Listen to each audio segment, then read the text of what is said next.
Presta atenção nessa profecia sobre Israel, meus irmãos, é muito forte. O Israel é o centro de tudo. Quando Israel foi espalhado pelas nações, isso aconteceu em duas épocas. No ano 70 depois de Cristo, por causa de uma revolta chamada revolta dos Zelotes, que eles não aceitavam os romanos, o general Tito veio, né, com a brigada dos romanos, destruiu o templo, foi um mau banho de sangue e os judeus se espalharam. Os que sobraram permaneceram até o ano 135. No ano 135, um outro revoltoso lá chamado Jesus Barcova se levantou também contra os romanos, e aí o Adriano, imperador Adriano, ele definitivamente expulsou todos os judeus e falou: agora aqui vocês não entram mais. A partir dali ele chamou aquela terra de Palestina. Então os judeus ficaram espalhados pelo mundo. Acontece que tinha um profeta chamado Ezequiel, que 2.500 anos atrás disse que Deus iria trazer o povo de Israel de volta para sua terra de todas as nações. Eita. Alguns teólogos liam aquilo e falaram: Israel nunca mais vai voltar a existir. Não só voltou a existir, como Deus trouxe de todas as nações depois do Holocausto e fez uma coisa que não existe no mundo, que é fazer uma língua morta renascer. Hoje o hebraico que se fala em Israel é o hebraico bíblico. E ainda Isaías fala assim: pode uma nação renascer num só dia? Sim. Pois eu farei o meu povo vir de todas as terras, e num dia eles vão renascer. Em dezembro de 47, o mundo estava assim, sabe, estupefato com o que tinha acontecido com o Holocausto.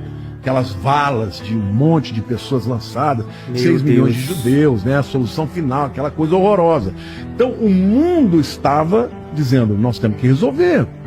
Mataram 1/3 da população de judeus. Os judeus entravam nos navios, iam para as nações, ninguém recebia, mandava embora. Aí a ONU chegou e falou: não tem jeito, nós temos que resolver isso.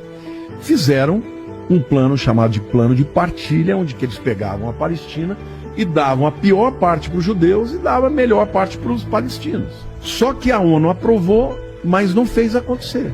Então, de dezembro até 14 de maio, ninguém fez nada, ia ficar por isso mesmo. Porque as nações da Liga Árabe não aceitaram, pressionaram, e aí o Davi Ben-Gurion juntou ali um grupinho de pessoas, fez uma transmissão de rádio ao vivo e falou: hoje nasce o Estado Independente de Israel. Num dia, como a Bíblia diz. No dia seguinte, começou a Guerra da Independência. Todas as nações árabes contra Israel. Agora pensa, um povo que tinha vindo, refugiados, que não tinham armas, que não tinham nada. Olha e esses camaradas em 1 ano e meio venceram todo mundo. Ao final daquela guerra, Israel tinha aumentado o seu território. Mão de Deus. Existe um documentário chamado Against All Odds, contra todas as probabilidades, que foi feita por um jornalista do New York Times, um judeu, nem religioso o cara é.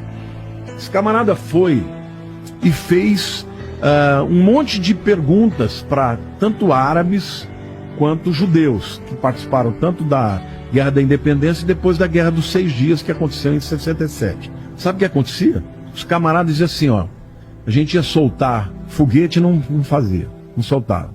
A gente ia tentar comunicação, não dava. E a hora que a gente viu, os judeus já vinham e tomavam a gente. Eita. Então houve intervenções. Tem até um testemunho que eu achei incrível. Um árabe que viu o pai Abraão olhando feio para ele, dizendo assim: não faça isso. E olha os isso, caras né? assim, com um destacamento para pegar um grupo de judeus que estava coado, os caras foram embora porque tiveram uma visão. Então assim, eu creio que a intervenção de Deus para com a nação de Israel, ela foi extraordinária e continuará sendo, porque Deus falou: nunca mais, depois que eu os trouxer de volta, eles vão deixar sua terra. Agora, o mundo inteiro, quando for buscar esse acordo de paz, vai ser em função disso, de Israel, judeus, muçulmanos e cristãos. E o proponente desse acordo de paz, que vai ser um enganador, vai ser o anticristo. Meus irmãos, se tratando de Israel, tudo que acontece lá é importante, porque lá é o centro do mundo. Precisamos orar por Israel, precisamos orar pelos nossos irmãos que estão lá em Israel. Mas uma coisa é certa: toda palavra de Deus irá se cumprir. A volta de Jesus está próxima, meus irmãos. Busquem, clamem pela presença de Deus. Precisamos estar preparados, cada vez mais confiando. Independente do que aconteça, precisamos continuar confiando em Jesus, porque Ele está no controle de todas as coisas. Ele vê o que nós não conseguimos e sabe o que nós não sabemos. No final de tudo, todo olho verá, todo joelho se dobrará e toda língua confessará ao Senhor. Muito forte isso, meus irmãos. Vamos fazer essa mensagem chegar em mais pessoas. Deixa aqui seu comentário, compartilha com alguém que precisa ouvir essa mensagem. Fiquem com Deus.